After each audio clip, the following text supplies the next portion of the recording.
Патша көңілді көрермен, біз тікелей эфирдеміз. Бүгінгі студия қонақтарымен таныстырып өтуге рұқсат етіңіздер. Белгілі заңгер Марат Башиев мырза, қош келдіңіз дейміз. Саясаттанушы Ерлан Ахмеди, стратегиялық зерттеулер институтының сарапшысы Қуаныш Сайлау, 7-ші шақырылымдағы парламент мәжілісінің депутаты Қазыбек Иса мырза және саясаттанушы Индира Рысина, қош келдіңіздер. Қазір енді аузы дуалы сарапшы біткендердің барлығы келесі сайлау бұған дейінгілерден өзгерек болады деп айтып жатыр, жар салып. Дегенмен енді ерекшелік жоқ емес, бар. Сайлаудың күні белгіленгеннен кейін мемлекеттік кеңесші Ерлан Қарин алдағы мәжіліс бар, мәслихат сайлауындағы басты 10 ерекшелікті айтып өзі көрсеткен еді, жариялаған еді. Бір көз жүгіртіп өтейікші. Режиссер, экранға беріп қойсаңыздар да болады. Басы 10 ерекшелік депті мінеке. Ардымызға беріпті. Қарап шықсаңыздар болады. Біріншіден 2004 жылдан кейін алғаш рет расында мәжіліске депутаттар бір мандат округ арқылы сайланады. Бұрын 107 депутат болса, енді бұдан кейін 98 қысқарады. Соның 29-ы бір мандат округ арқылы сайланады. Одан кейін енді екінші, бұлда маңызды үміткерлерге партиялар мен үкіметтік емес ұйымдардың атынан ғана емес, өзін өзі ұсынуға мүмкіндік туды. Бұл да бір ерекшелік. Енді барлығына бірдей тоқталып жатудың қажеті жоқ шығар. Бұрынғыда енді партиялардың өтуі жет емес, 5%-ға шектік төменгі шегі 5% деп бекітілді. Одан кейін енді 30% квота болған әйелдер мен жастар. Енді бұның ішінде және мұқтаждығы бар адамдар қосылып отыр. 6-шы норма бұл мәжілістің жаңа құрамында Қазақстан халқы ассамблеясының квотасы болмайды деген секілді. Және сайлауға 7 саяси партия қатысуға құқылы. Енді алып қосарларыңыз бар ма? Енді білесіздер 2004 жылға дейін бізде мажоритарлық жүйелер болды. Баяғыда Шерхан Мұртаза аталарымыз отыратын. Одан бері енді алғаш рет қайтадан 70-те 30% енгізіліп отыр. Ортақ сұрақ, бұның артықшылығы қандай? Кемшін тұстары болса, оны да айтыңыздар. Мен сол тура 2004 жылға мажоритарлық сайлау, соңғы сайлауды мен соған түскем сол кезде. Түсіп, сайлаудың қандай о жердегі бұрмалаулармен өтетініне куә болғанбыз. Ол 2004 жылдан кейін 2007 жылы алғаш рет түгел парламенттік партиялық тізіммен оғанда түстік. Оның да сұмдықтарын көрдік. Кеше 11 қаңтарда болу керек. Мен депутат сауал жасағам сайлау туралы, алдымыздағы сайлау. Әділ мемлекет болу үшін әділ сайлау болу керек деп. Мына 10 түрді ерекшеліктердің бәрі өте дұрыс. Бірақ 10 түрді ерекшеліктердің ішінде ең басты ерекшелікті қосу керек. Ол әділ болу керек. Ол әділ болмаса 10 түрлі бола ма, 100 түрлі бола ма, ол баяғы тазге бешімізді қайта киеміз біз.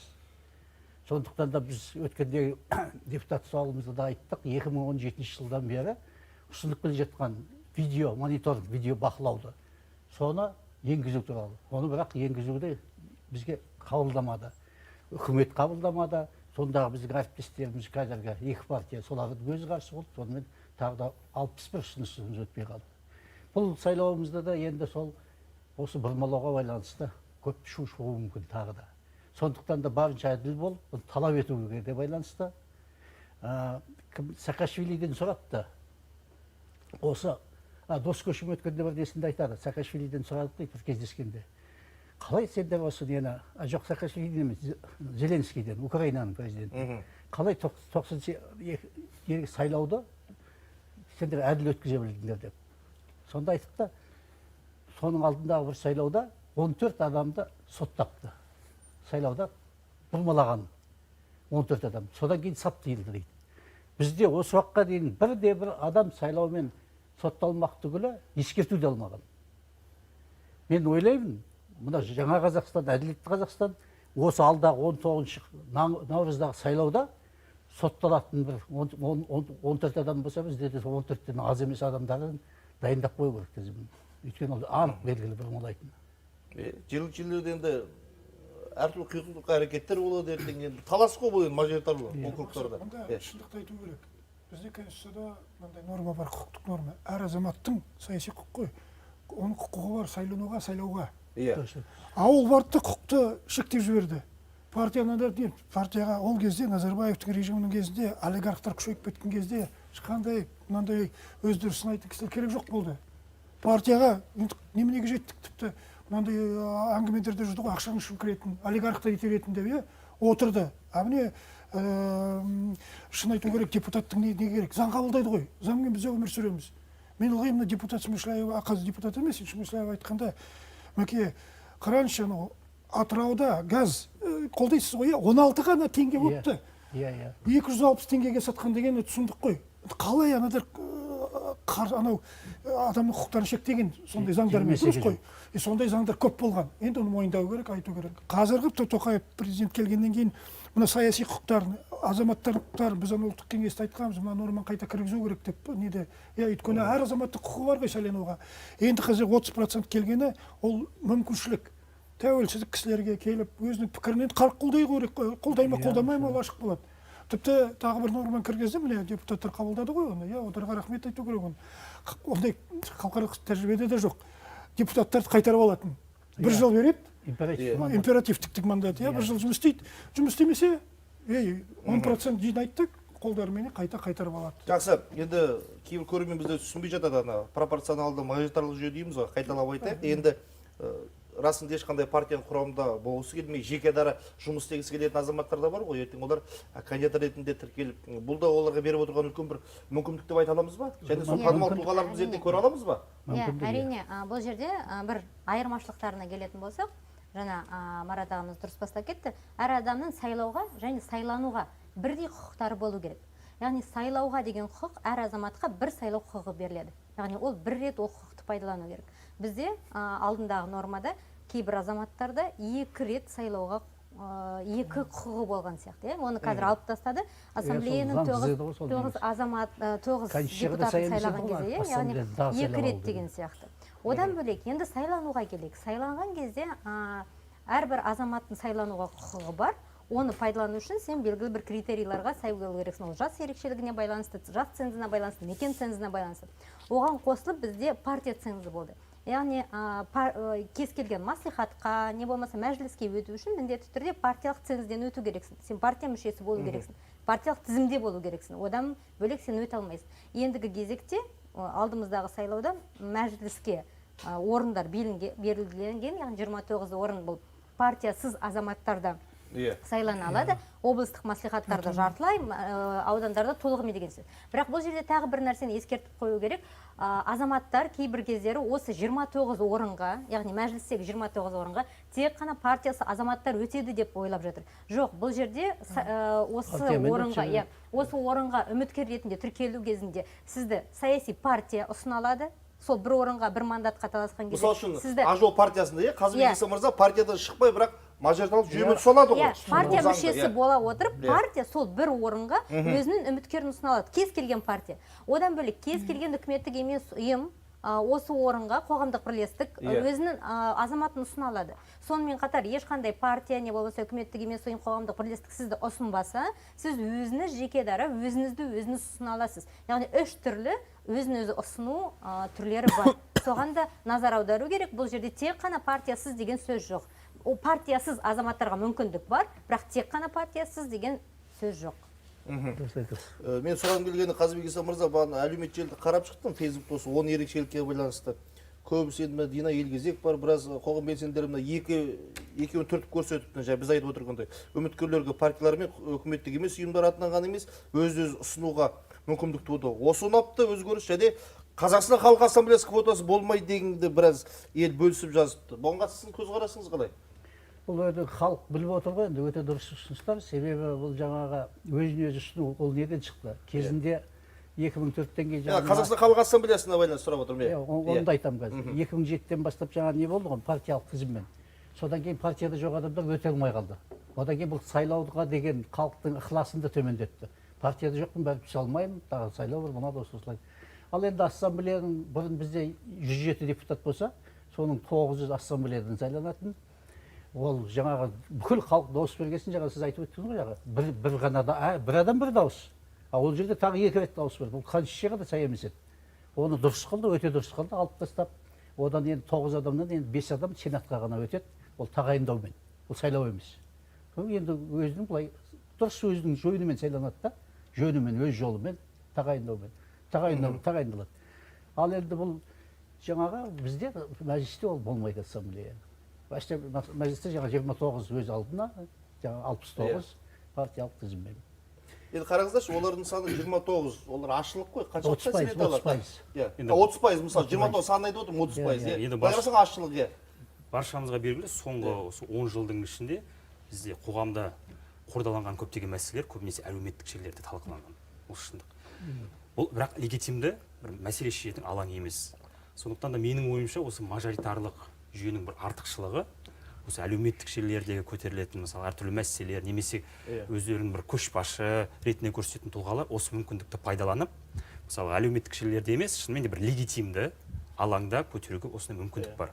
Айталық, біз азаматтық қоғам құру деген үлкен осындай мақсат қойып отырмыз алдымызға. Мысалға Европаның, батыстың алдыңғы қатарлы демократиялық мемлекеттерінің азаматтық қоғамдарын қарайтын болсақ, олар осы билік институттары, парламент болсын, жергілікті өкілді органдар арқылы осы азаматтық қоғамды дамытқан болатын.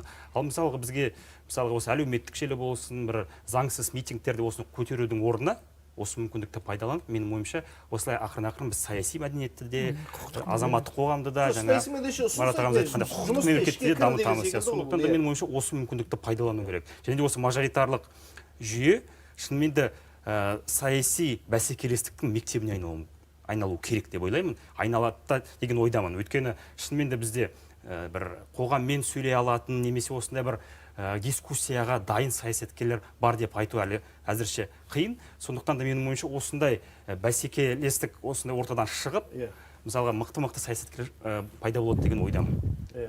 Бұл жағынан әрине осы сөзге қосыламын.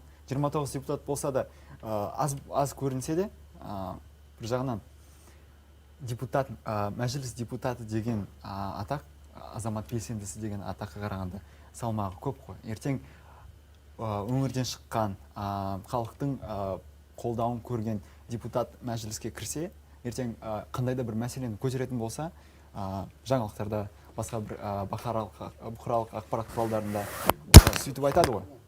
Депутат, мәжіліс депутаты осындай мәселе көтерді деп. Осылайша расында да мәжіліс халықты толғандыратын мәселені талқылауға ашық алаң ретінде. Енді халықтың пікіріне қарасаң, кімдерді депутат ретінде көргілеріңіз келеді десе, бір елге танымал, әлеуметтік желіде белсенді азаматтарды айтады. Енді бұл топтың ішінде біраз популистерінде болатын біз жасыра алмаймыз. Ертең популистерінде біраз келеді ғой. Осы жерде бір айтып кететін мәселе бар. Мысалы қараңыздар, біз 2004-5 жылға дейін қоғамда ел ағалары, не болмаса елдің мұң-мұқтажын жария ете алатын азаматтар көп сияқты болды да. Соңғы кездері олардың саны азайып кеткен сияқты. Яғни бізде халықтың мұң-мұқтажын айтып отырған, бұл тек қана әлеуметтік желілерде подписчиктардың саны, оқырмандардың саны көп, азаматтарды ғана ел ағалары деп те айтып кеткен кездер болып кетті. Осы кезде мажоритарлық сайлау жүйесінің қоғам белсенділерінің, ел ағаларының қайтып, осы институттың қайтып жаңдануына үлкен бір септігін тигізеді. Себебі қараңыз, алдымызда қазір сайлау науқаны басталады. Өзін-өзі ұсынғандар болады, қоғам атынан өздерін ұсынғандар болады. Олардың қоғам алдында бір белсенділігі пайда болады.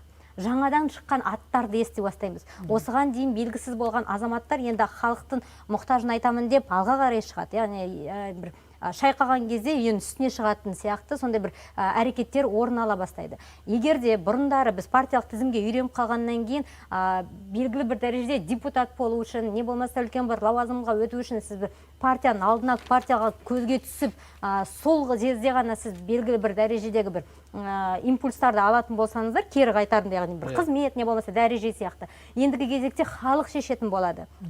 Халық кімге импульс берем, кімге бір сондай мүмкіндік берем біздің атымыздан сөйлеу деген, яғни тек қана партия институт ретінде оларды мадақтайды емес, енді халықтың да мадақтауы осындай белгілі бір дәрежедегі үстем ақыларға, яғни депутат болуға, не болмаса лауазымды қызметке келуге, не болмаса ел алдында танылуға осы мүмкіндік беріп отыр. Сонымен қатар аудандық деңгейдегі маслихаттарды біз ұмытып қалған сияқтымыз, бірақ біз бір-ақ рет оларды партиялық тізіммен сайладық. Маслихат депутаттарын танымайды тіпті, аудандағы мойындау керек. Ол міне партиялық тізіммен сайланған кезде қайтадан кімге қарайды? Партияға қарайды. Партияның сөзін сөйлейді.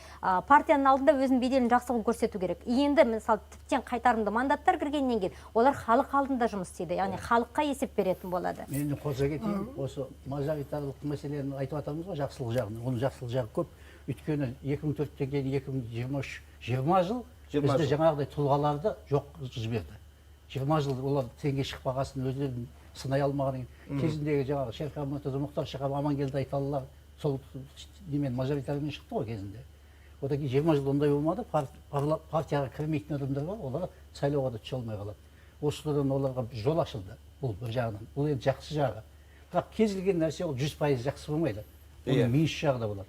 Сол минус жағын да айтыңызшы. Минус жағын айтатын болсақ, бұл екі нәрсе.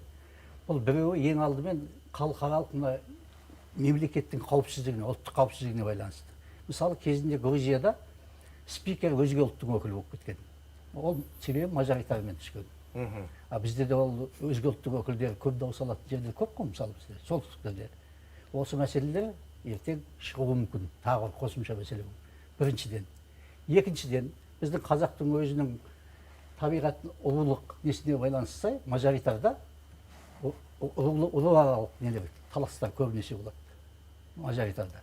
Ал партиялық тізімде партияға ешқандай республика бойынша ғой, ешқандай бүкіл Қазақстан несі ғой. Осында екі түрлі минусы бар. Бірақ дегенмен жаңағы партияда болмай, әркім өзінің қалатын, өзінің тұлғасын көрсетем дегендерге бұл жол ашып отыр мажоритарда. Мақсат, шын айту керек, мен келсем. Қазір халықтың да жауапкершілік көтеріліп тұр ғой. Кім сен сайлайсың? Өйткені жаңа мәслихатта тура айттың ғой. Ешкім білмейміз кейде мына мәслихатты. Мен Астанада тұрамыз, ауыл жүгіріп жүру керек. Анау Дидар Смағұлов деген агенттік жемқорлықпен күресетін агенттік сарапшы ниетінде айтқан. Шөмі 70% мәслихатта отыратындар республика бойынша ана әкіммен байланысты екен, әкіммен ақша алады екен, қалай сонда бұл тәуелсіздігін көрсетеді деген нәрсе ғой. Өйткені бюджеттің бәрі міне Астанада біз кейде айтамыз ғой, мынау неге кеше жинамады, мынаны істемеді. Ол үшін мынау мәслихатта біз көзқарасты білу керекпіз. Әділетті кісілер сонда сайлау керекпіз де, соның арттарынан ол жүгіру керек, біз емес. Сен мынаны істедің бе, сен мына үйге көмектестің бе, неге сендер мына балабақшаны салмай жатсыңдар, жоқ қой, мен Астанада балабақшаны таба алмайсың. Мысалы, мектептер жетіспейді, міне нәрсе деген. Айналып келген ертең мына таңдау кезінде жергілікті жерде біздің халықтың өзі де белсенді болу керек. Енді құрғақ уәдеге алдап қалмау. Кешірім сұрайыншы, тағы да қосыла салайыншы. Менде қазір жаңа бір сарапшылар кездескенде мынандай сұрақ туып тұрды. Мына партия құру үшін ақша керек қой. Ол жай емес екен мынандай нәрсе. Партияға ақша, үлкен ақша керек, жай ақша емес. Мысалы, біз қазір партиялар тіркеліп жатыр, нетіп жатыр, бірақ мен ойлаймын, жаңа біз келістік, сарапшылар айттық, бәрібір халық сұрау керек. Сендерге ақшаны кім беріп тұр мына партияны құрғанға деп. Мен мысалы олигарх болса, мен қолдамаймын, олигархтар тағы да келіп, итеріп жіберіп парламентқа. Ақша жоқ адам партия құра алмайды. Ол барады да қайта өзінің заңдарын итереді, мысалы, лоббист барады да қайта шектеу қояды, адамның құқықтарына шектеу қояды деген, соған да көңіл бөлу керек деп. Мына ақша дегеннен шығатын әлеуметтік желіге біраз ел жазды кешеден бастап. Енді мен де аудандық деңгейде, облыс деңгейде мәслихатқа түскім келеді, не болмаса мәжіліске кандидат ретінде өз-өзімді ұсынғым келеді деген секілді қандай талаптары бар деп. Қысқаша бір пайдалы ақпарат болсын. Ол Қазақстан елінің азаматы болуың керек, 10 жыл осы елде тұрақтауың керек, тұруың керек. Жасың 25-тен асу керек, сотталмаған болуың керек. Сондай-ақ өз-өзіңді ұсынатын болсаң, мәслихатқа баратын болсаң, сен мемлекетке 350 мың теңге жарна төлейсің. Енді мәжіліске өз-өзіңді ұсынатын болсаң, қанша? Миллион 50 мың теңге төлейсің. Яғни танымалдылық, беделділік, сіз айтқандай белсенділіктен бөлек аз-маз ақшаң да болу керек қой бұл жерде. Дұрыс. Бірақ тағы да сіз жаңа бәрі бұрқыл ақпараттар дұрыс айтпай тұр да, сотталмаған деп жоқ. Ауылда тұрып біреумен төбелесіп қалды. Біз айтамыз ғой, қылмыстық неге мысалы өзінікін алды, 5 жыл өтті, біз айтамыз. Бізде 77-ші бапта қылмыстық кодексте да Конституцияда жазылған. Ол сондай сотталғаны тарихқа кетеді. Ол сотталмады деп сөйтіп танылады. Соттылығы өтелмеген. Өтелмеген, погашенный, снятый дейміз, су дейміз, өзінен өзі нетеді. А бізде былай қарасаңыздар, біз Сталиннің көзқарасымен қарап тұрмыз. Сен сотталғансың, жас кезіңде төбелесіп алдың бір. Енді сенге шектеу қоямыз деген. Бізде тек қана жемқорлық бойынша сотталған азаматтарды, олар қанша уақыт өтсе де, олар осындай сайланбалы лауазымдарға келе алмайды. Ал жалпы соттылығы болса, ол өтелген, аяқталған болса, онда ол саналмайды. Яғни қазіргі кезде ғана сотты үкімімен бас бостандығынан айырылған, не болмаса оның берілген мерзім аяқталмаған болса, сол кезде ғана ол қатыса алмайды. Жаңа мысал үшін мәжіліске жаңа жарна дедік, миллион 50 мың теңге төлейді, жаңа мәслихат өту үшін 350 мың теңге. Бұл ақша өзіңе қайту үшін кемінде қанша пайыз дауыс жинауың керек? Кемінде 5%. 5% дауыс жинамасаң бұл ақша қайтпайды. Қайтарылмайды. Мен енді жаңа сұрағым келген елдің көбі айтады, осы өздерің бірігіп неге бір партия құрып алмайсыңдар деген секілді. Қараңыздар, сен партия құратын болсаң, әр аудан сен филиалдар ашуың керек, сен аудан бәрін енді қараңыздар, сен де үміткер ұсынасың. Мәжіліске жаңа 50-ге жуық. Яғни үгіт насихат өз алдына қойғанда сен үміткер ұсынудың өзіне 100 миллион теңгедей қаржы керек қой. Былай қарасаң. Яғни партия құру оңай емес қой. Содан кейін айтамын ғой мен. Біздің бір әріптесіміз айтты ғой, 5 миллион доллар керек деп партияға. 5 миллион деді, иә? 5 миллион доллар керек. Ол бірталай ақша ғой 5 миллион деген. Ол 100 миллион жайына қалады ғой. Ол жайына қалады. Соны айтып жатқан ғой. сонда қараңыз, мынандай сұрақ туып тұрды, иә? Мысалы, қазір конституциялық реформаны қолдаймыз ғой, партиялар да белгілі қолдайды. А мысалы, артымен міне құрылып жатыр партиялар. Одар кім құрды, кім ақша берді, одар мына реформаны қолдай ма деген мен заңгер ретінде де кейде сұрақтар және туып тұрды. Мен түсінгенім, партия құрылма, бұның қаржыландырып тұрған кім? Осы ашық жариялансын деп отырсыз ғой. Дұрыс айтасыз. Айтсын, кім берді саған ақшаны? Ол енді халық білу керек дегенім ғой сол. Қайдағы ашық ақша ма, криминалды ақша емес па, жемқорлықпен табылған ақша емес па деген сол. Жаңадан екі партия құрылды мысалы үшін, Байтақ, жаңа республика. Бұлардың артында кім тұр? Онда ақпарат сұрау керек. Енді қоғам белсенділікке байланысты ғой. Жаңа сіздер ана императивті мандат туралы айтып қалдыңыздар. Жарайды, ертең енді сайланар, елдің сөзін сөйлейтін адамдар келер, арасында популистерді көрерміз. Енді жаңа уәдесін орындамаса, кері қайтарып алудың жолы деп жатырмыз. Бұлда белгілі бір деңгейде бір жауапкершілік. Иә, әрине бұл жауапкершілік. Бұл енді бізде қайтарымды мандат деп аталады, яғни депутаттарды қайтарып алу процесі. Бірінші жыл депутат сайланғаннан кейін бірінші жыл және ең соңғы жылында депутаттарды қайтармайды. Яғни былай қарасаңыз, арадағы 3 жыл, бірінші жыл, яғни қандай қызмет көрсетеді екен деп енді қарайды ма, сынайды ма, күтеді ма, енді сондай уақыт берілген. Нәтижесін күтеді ғой. Нәтижесін күтеді. Оны қайтару үшін бірінші белгілі бір азамат бастама жасайды. Бастамашыл азамат сол округтік сайлау комиссиясына барып өтініш жазады. Осындай депутатты қайтарып алғымыз келіп тұр деп. Оның қолына подписные листы дегенді береді, яғни азаматтардың қолын жинау керек. Сол аумақтағы азаматтар, сайлау құқығы бар азаматтардың 10%-ның қолын жинап алу керек. Яғни осындай міне 10% азамат депутатты қайтарып алуға келісіп отыр деп. Оның барлығын қарап тексергеннен кейін үгіт насихатқа мүмкіндік береді. Оны тексереді? Сол округтік сайлау комиссиясы. Қай округтан депутатты алғысы келеді. Одан кейін белгілі бір уақыт үгіт насихатқа беріледі. Яғни сол депутат өзінің жұмысын көрсетеді. Не болмаса оны қайтарып алғысы келген азамат бастамашыл топпен жұмыс жоқ екенін көрсетеді. Одан кейін сайлау күні белгіленеді. Сайлауға қатысқан азаматтардың 50% жаңағы депутатты қайтарып алу үшін дауыс берсе, сол депутаттың мандатын қайтарып алады да екінші сайлау ұйымдастырылады сол жерде. Яғни қайтадан сол шығып кеткен депутаттың орнына жаңадан депутатты сайлау. Яғни ең бастысы бұл жерде 10% сайлаушылардың қолын жинап алып депутатты қайтаруға бастама жасау және келген сайлаушылардың 50%-ын жинап алу. Осы ол неге туып тұр ондай? Халықаралық тәжірибеде даму мемлекеттерінде ондай жоқ. Бірақ бізге ол керек болды. Қайтарымды мандат Америкада да бар, қайтарымды мандаттар Германияда да бар. Көбінесе социалистік мемлекеттерде. Жоқ, қараңыздар, бұл жерде шатастырмайтын нәрсе. Императивті мандат деген бар, ол социалистік мемлекеттерде. Ал қайтарымды мандаттың элементтері ол Америкада да бар, Великобританияда да бар. Ол элемент ретінде бізде императивті мандат емес, бізде заңда қайтарымды мандат деген. Соны неге айтып отырмын? Енді бәрдерінде болды ғой сондай, неге осындай ұсыныс шықты? Депутаттар ұйықтап отырады. Міне қараңызшы, көріп отырғанымыз біз 15-20% шығар депутаттардың, қалған 80% кейдер аттарын да білмейді ғой, былай қарағанда дұрыс қой. Сол үшін қоғамда сұрақтар да туып тұрады, әділеттік. Біз сайладық, не қайтпайды деген. Сол ғой, сол норманы кіргізгені қарап отыр, бақылап отырайық деген қоғамдық. Ол дұрыс деп сарапшылар айтып отыр. Қазір бұл сөз таяқтың екінші ұшта бар ғой.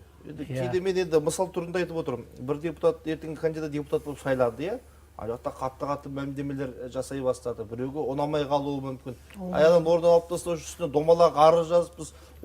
Дәл осы норманы сол кезде қолданып бір қудалап жүрмейміз бе? Ол мүмкін болуы. Оған ешкім кепілдік бола алмайды. Ол тек мейлі ол шығып, мемлекетке, үкіметке қарсы мәлімдемелер жасамай-ақ қойсын. Соны оппозициялық көзқараспен. Кейбір лоббиларға да олар ұстауы мүмкін. Немесе өтіп кеткен кездегі өзінің қарсыласына жеңіліп қалған қарсылас ол да жасай салуы мүмкін. Онда жоққа шығарылмаймыз ғой. Өте алмайған. Ондай да болады. Оған да дайын болу керек. Әкімдер істеуі мүмкін, дұрыс қой, әкімге ұнамайды. Одан недері бар. Бірақ бұл енді белсенді азаматтық қоғамға бір сондай стресс-тест болады.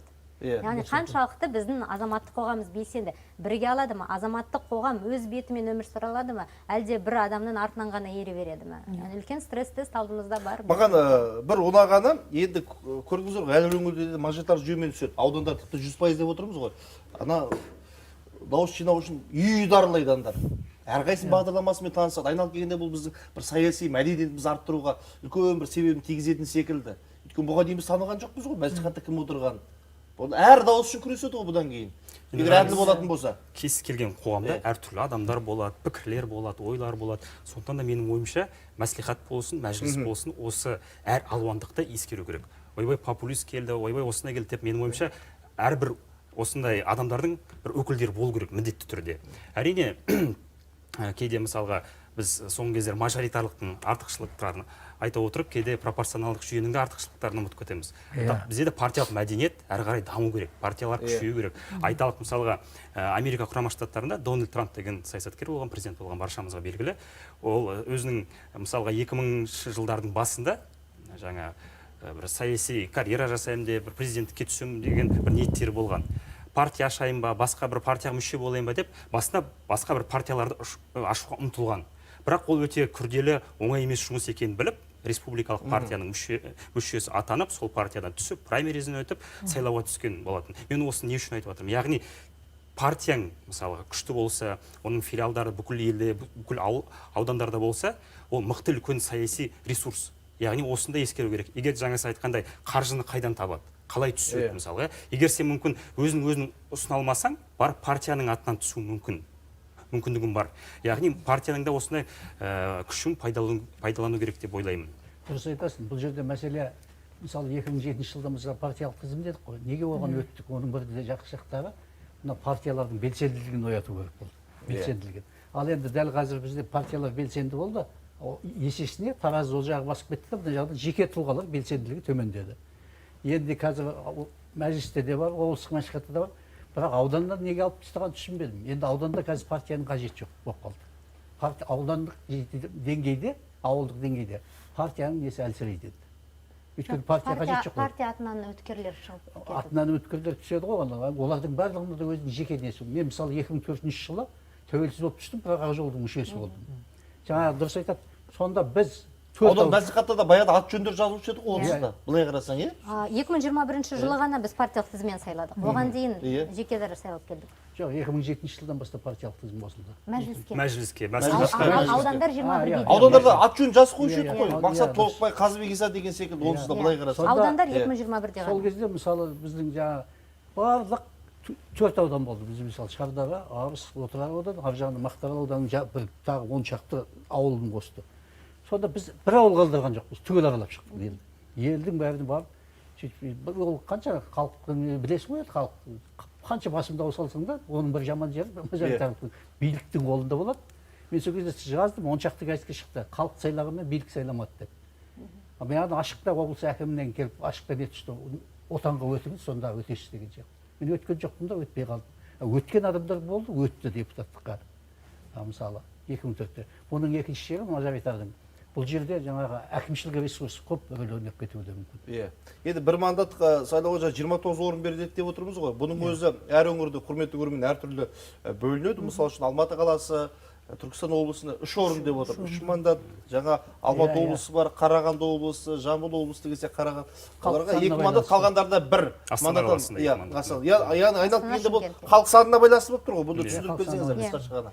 Бұл жерде ең көп шоғырланған аймақтар бізде Түркістан облысы мен сайлаушылар саны бойынша, яғни біз бұл 18-ден асқан және де жаңағы бүкіл критерийларға сай болатын азаматтардың санынан бізде ең көп Алматы қаласы мен Түркістан облысы. Оларға 3 округ берілді. Яғни қазір әлеуметтік желілерде де көбінесе осы мәліметтер жүр. Қай аудандық сайлау округтары қандай округтерге біріккені туралы хабарламалар бар. Одан кейін Астана қаласы, Шымкент қаласы, Жамбыл облысы, Алматы облысы және Қарағанды облысы. Бұл міне осы 5-тік 2 орыннан. Бұлар яғни халық саны бойынша кейін келе жатқаны. Ал қалған барлық облыстар, олар бір ғана орыннан. Мысалы, Астана қаласын айтатын болсақ, бізде Байқоңыр мен Алматы аудандары бірігіп бір округ, Сарыарқа мен Есіл бірігіп бір округ болып жатыр. Яғни осы әрбір округтан бір депутаттан мәжіліске миллионнан сайланады асқан жерде екі округ. миллионнан асқанда көрерменге түсіндіре алдық деп ойлаймыз. Және биыл сайлаудың тағы бір ерекшелігі Астана қаласы миллионнан асып тұр ғой. сайлаушылар саны. сайлаушылардың санына байланысты ғой. Енді бұл сайлауда 7 партия қатысайын деп отыр. Енді Аманат бар, жаңа Ақжол бар, Халық партиясы, Ауыл партиясы және жаңада тіркелген енді Байтақ және Республика. Енді сайлауға түсу партия құру бұны үлкен бір дайындықта қажет етеді ғой. Енді құрылғандар былай қарасаң, кеше ғана экранға беріп қойсаңыздар болады. Сұрағым келген ме, Республика Байтақта шанс бар ма? Ауылда. Енді Сайлау кезінде көрсетеді ғой өздерін қалай. Сіздер қалай ойлайсыздар? Мақсатты аудиториясы. Екі партия мінекей жаңадан құрылып жатыр. 7 партия қатысатын болды. Енді сайлау бір тартысты өту үшін, бәсекелестің бір жоғарылы өту үшін осы 7 партияның сайлау қатысуы жеткілікті деп ойлайсыздар ба? Осы жерде біздің сайлау мәдениетімізге қайта оралайықшы. Біз дауыс бергенде не үшін дауыс береміз? Әдетте біз логотип үшін дауыс береміз. Яғни білеміз, мынау партия белгілі, мынаны естігем, көргем деп дауыс береміз. Қаншалықты қазір бұл партиялар өздерінің сайлау алды бағдарламаларын сапалы түрде дайындайды. Қаншалықты бұлар сайлау алды бағдарламаларында өзінің мақсатты аудиториясының қажеттіліктерін ескереді. Мысалы, Байтақ партиясын мысал ретінде алайық. Егер бұл партия тек қана қазір әлеуметтік экономикалық мәселелерді көтеретін болса, оның әрине мүмкіндіктері азаяды. Себебі бұл мәселелерді көтеретін басқа да осыдан бұрын бэкграунды кең партиялар бар. Ал егер бұл партия мысалы негізгі басымдылықты экология мәселелеріне беретін болса, не болмаса басқа да бір сондай біздің өзінің бір мақсатты аудиториясына сәйкес тереңірек беретін болса, оның мүмкін шанстары көбейетін де шығар. Мына жерде бір нәрсені айту керек та, мына 7 партияны дұрыс көрсетіп қойдыңдар да, ертең осы бюллетеньге жазылады 7 партия. Ақжолдан басталып. Аманаттан басталмайды, Ақжолдан басталады. Неге? Алфавит. Алфавит бойынша. Ол аманатта екінші болмайды, үшінші болады екен. Екінші ауыл болуы мүмкін. Өйткені анау алдында бір не бар, аманат не ғой? Латын несінде жазылған. Латын шрифтімен. Сонымен бағана мен көрдім бір сайлау нәрсе. Бұл жерде бір қызықты айтайын мына жерде. Осы бюллетенінде, осы сайлау бюллетенінде парламенттегі партиядан жалғыз бренд Ақжол ғана бар. Бренд? Атау. Мысалы, аманат деген болған жоқ қой бұрын. Бюллетенде болды ма? Болған жоқ. Республика болған жоқ, Байтақ болған жоқ, ауыл болғанмен өткен жоқ, Халық партиясы болған жоқ. Агитацияға айналып бара жатыр. Мысалы, көрсетіп қойыпсыздар ғой өздеріңіз. Көрсетіп отырмыз ғой, шындық қой. Бөліп жармай бәрін көрсетіп отырмыз ғой. Дұрыс қой, шындық қой. Мен елестетіп отырмын. Брендтан басқа Ақжолдың қандай артықшылығы бар? Бюллет. Ақжолды ма? Жеткілікті артықшылығы. Соңғы 10 жылдың ішінде бір 10 мандаттан асқан жоқ қой. Ол енді жаңа мен айтқан сайлаудың әділдігіне байланысты. Бірақ осы жерде біз оны емес мүмкін 30 алуымыз мүмкін еді сайлау. Мәжіліске өтпеген партиялардың бір жағынан қарайтын болсақ, олардың мүмкіндіктер көбіректеу. Себебі оларда белгілі бір деңгейде сенім кредиті бар. Яғни олар болған жоқ. Мүмкін олар болса басқаша болар ма еді деген халықтарда сондай ой болуы мүмкін. Бұл әлемде бар нәрсе ғой. Енді жаңадан құрылған партиялардың бір үміттенуі мүмкін, өйткені олар бұған дейін болған жоқ. Не болмаса бәріне қарсымын дегенге дауыс бергеннен гөрі осы жаңадан құрылған партиялардың біреуіне бере салайыншы деген секілді. Енді айыптан осындай бір өтіп кетуі мүмкін бе дегенім ғой. Жалпы егер де әлемдік саясатқа қарайтын болсақ, көбінесе әсіресе батыс мемлекеттерінде сайлауда бағдарламадан гөрі нақты тұлғаларға қарайды. Осы партиядан кім түсіп жатыр, қандай адамдар, оның бэкграунды қандай нәрсе жасады, қандай нақты іс жасады. Менің ойымша, осы сайлауда партиялар осы мәселеге ерекше көңіл бөлетін шығар деп ойлаймын. Шынымен де халық білуі керек.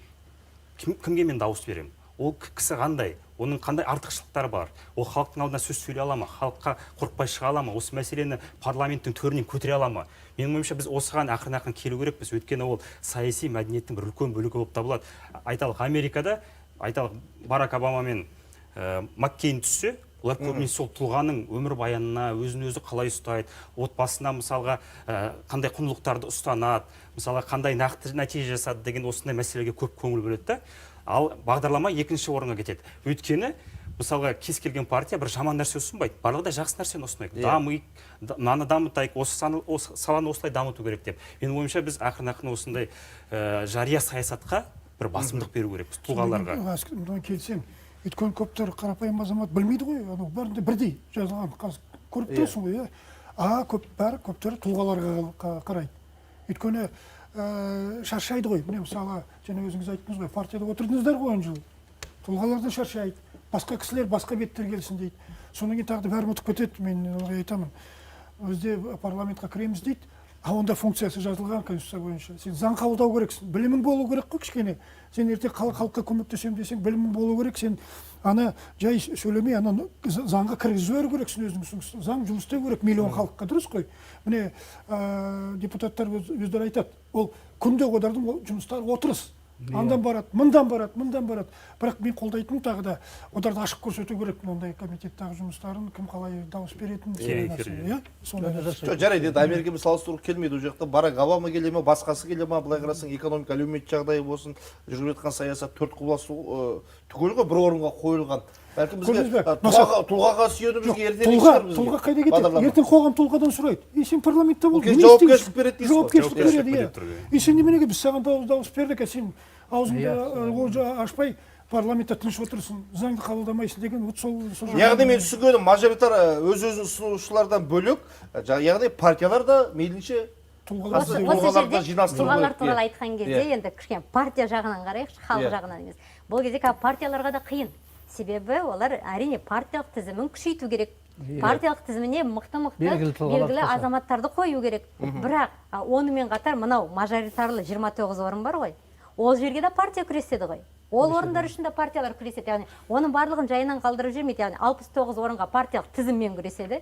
Одан бөлек 29 орынға да партиялардың күресі болатынын ұмытпау керекпіз. Яғни бұл жерде жалпы партия үшін дауыс береді. Барлық мықты азаматтарды осы партиялық тізімге салып қойса, мына жерде халық таңдайтын мықты азаматтарды да партия қойып қою керек. Яғни бұл жерде шахмат ойыны сияқты қай фигуралар қай жерде тұратынын, қай фигураны партиялық тізімнен алып тастап, мажоритарға жеке дара күреске жіберетінін қазір партиялар үлкен бір стратегиялық ойындар болып жатыр деп ойлаймын қазір әрбір партияда да. Осындай ой. Партияның атынан үгіт насихат жасайтын тұлғалар мысалға. Тұлғаға дау жоқ қой, қараңыздар, сен бәріңіз танымал адамдар деп жатсыздар, енді ол заң шығарушы орган ғой. Тек қана заң шығарушы емес, жоғары өкілетті орган. Яғни халықтың өкілдері отырады мысалға. Осы жағынан да қарау керек. Менің ойымша тек қана таза заңгерлер отырса дұрыс болмайды деп ойлаймын. Мысалы, егер де батыстың басқа елдердің демократиялары әрине заңгерлер, қаржыгерлер болу керек. Бірақ менің ойымша сондай плюрализм болу керек. Әртүрлі саладағы азаматтар болу керек. Мен айтайыншы, міне сіз білесіз ғой, депутаттар болған 2000 жылдары ма, өздері мен сабақ бергем Еуразия ұлттық университетінде жай мұғалім. Сонда 14-15 депутат күнде келіп жүретін кешке таман. Землянов деген бар, аттары бар, басқа кімдер қазақтар бар, ұялмай келіп, мен оларда өйтіп айтуға болмайды. Мен ол кезде мен қатты нететімін, өзім сондай, сіз мұнан неге білмейсіз? Олар қашпайтын, оқығанға тырмысатын. Қазір депутаттарымыз енді жастар, мен білім бар деп отырып алатындар, ол дұрыс емес. Одан кейін анау парламентте тек қана заңгерлер болу керек дегенде ол дұрыс емес. Мен мысалы 2 жыл болдым, көріп жүрмін. Кейбір заңгерлерді мысалы қандай қайта керісінше зиян тигізіп жатқанда. Мысалы өткенде жоғары соттың конференция болды жоғары сотта. Мемлекеттік тілдің құқық қорғау органдарында жоғары соттың төрағасы жүргізді. Мен сонда екінші адам болып баяндама жасадым. Сонда айттым ашық. 2007 жылы Мұхтар Шахановпен жаңа Амангелді Айталы, иманы саламат болсын, жақында қайтыс болған. Солар 20 шақты депутаттың атынан жоғары конституциялық кеңеске РОГ төрағасы сауал түсірген. Мынау орыс тіліне байланысты. Осы орыс тіліне 7-ші баптың 2-ші тармағы мемлекеттік тіл құқын бере ме, немесе жаңа ресми тіл деген құқық бере ме деген. Соған конституциялық кеңестің 23-ші ақпандағы 56-ші қаулысымен 53 нөмірлі қосымен жауап берді. Ол 7-ші баптың 2-ші тармағы ол мемлекеттік тіл, екінші мемлекеттік тілді бермейді, және онда ресми түрде тең қолданылады деген сөз ресми тіл деген статусты бермейді деп.